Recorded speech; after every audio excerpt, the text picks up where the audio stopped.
Praise Lord. Good morning. Yesu స్వరం కార్యక్రమానికి ప్రేమతో స్వాగతం.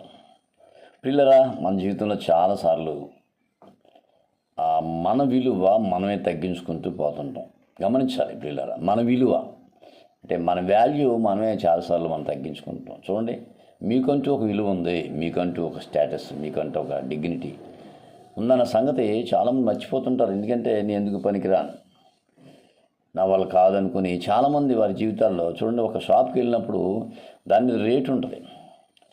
ఒక షర్ట్ ఉందనుకోండి, షర్ట్ ఇంత, లేదా ఒక ఏదైనా వస్తువు ఉందనుకోండి దాని మీద ఇంత రేటు అని ఉంటుంది. అంటే దాని విలువ 6 రూపాయలు, 12 రూపాయలు, 50 రూపాయలు, 100 రూపాయలు, దాని విలువ చూపిస్తుంది. అలాగే నీకంటూ ఒక విలువ ఉంది, ఆ విలువను నువ్వు చూపించాలి. గమనించాలి పిల్లల, చాలాసార్లు అది మర్చిపోతుంటాం. న్యాయాధిపతుల గ్రంథం 6వ అధ్యాయం 12 ఏముందంటే, గిద్దెని పిరికోడు అయిపోయి భయపడి దాక్కుంటే దేవదూత అనే మాట, పరాక్రమం బలాఢ్యుడా, యెహోవానికి తోడై ఉన్నాడు అంటే తన విలువని దేవదూత జ్ఞాపకం చేస్తుంది. ఉదయకాలం ప్రియులారా, మొదట నీ విలువ ఏంటో నువ్వు తెలుసుకో. అది అంశం.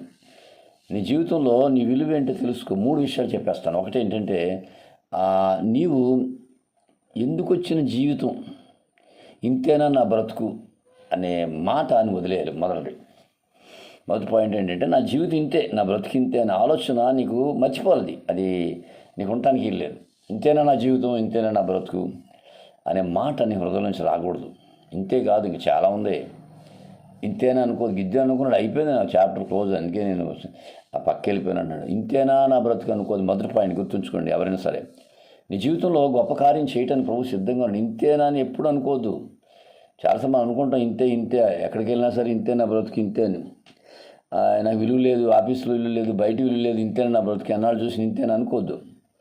రెండో విషయంలో పోతే ప్రియులారు గమనించాలి, జరిగిన దాని గురించి పదే ఆలోచించవద్దు. చాలాసార్లు మన జీవితంలో ఏం చేస్తుంటామంటే, వాళ్ళు అలాగన్నారు, అది మనసులో ఉండిపోయింది, వీళ్ళు ఇలాగన్నారు, మనసులో ఉండిపోయింది, వాళ్ళు ఎప్పుడూ ఏదో చేశారు, అది మనసులో ఉండిపోయింది, వాళ్ళు ఎప్పుడూ నాకు అన్యాయం చేశారు, మనసులో ఉండిపోయింది, నాకు ఎప్పుడో ద్రోహం చేశారు, ఇదే మనసులో. అది వద్దండి, అది వదిలేసేయండి. ఎప్పుడో జరిగింది నీకెందుకు, ప్రజెంట్ ఇప్పుడు ఏం జరుగుతుంది, ఇప్పుడు ఎలా ఉన్నావు నువ్వు, అది ఆలోచించు.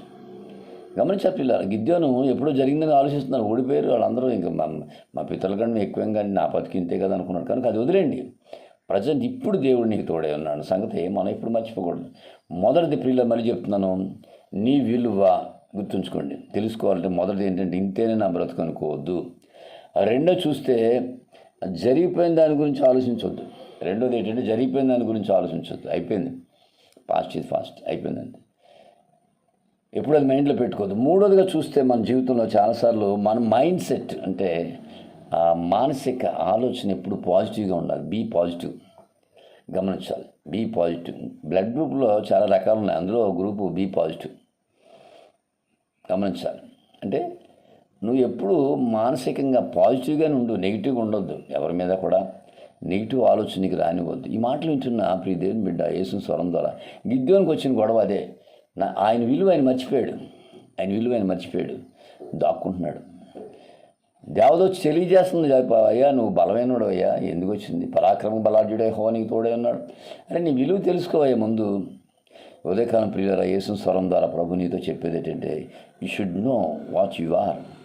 మొదట నీ విలువను తెలుసుకో. కాబట్టి ఈ 3 విషయాలు జ్ఞాపకం ఉంచుకోండి. మొదటిగా నీ జీవితంలో గమనించు, ఇంతేనా అని అనుకోవద్దు. రెండోదిగా నేను చెప్పేది ఏంటంటే, జరిగిపోయింది ఆలోచించొద్దు. మూడోది, నీ మైండ్ సెట్ ఎప్పుడు పాజిటివ్గా పెట్టుకో. అలా ఉంటే పరిశుద్ధాత్మ నీకు తోడుగా ఉంటాడు. విజయాల మీద విజయాలు సాధిస్తావు. ఏమీ ఆలోచించదు, హ్యాపీగా వెళ్ళిపో. దేవుడిని దీవించును గాక. ఆమేన్. God bless you.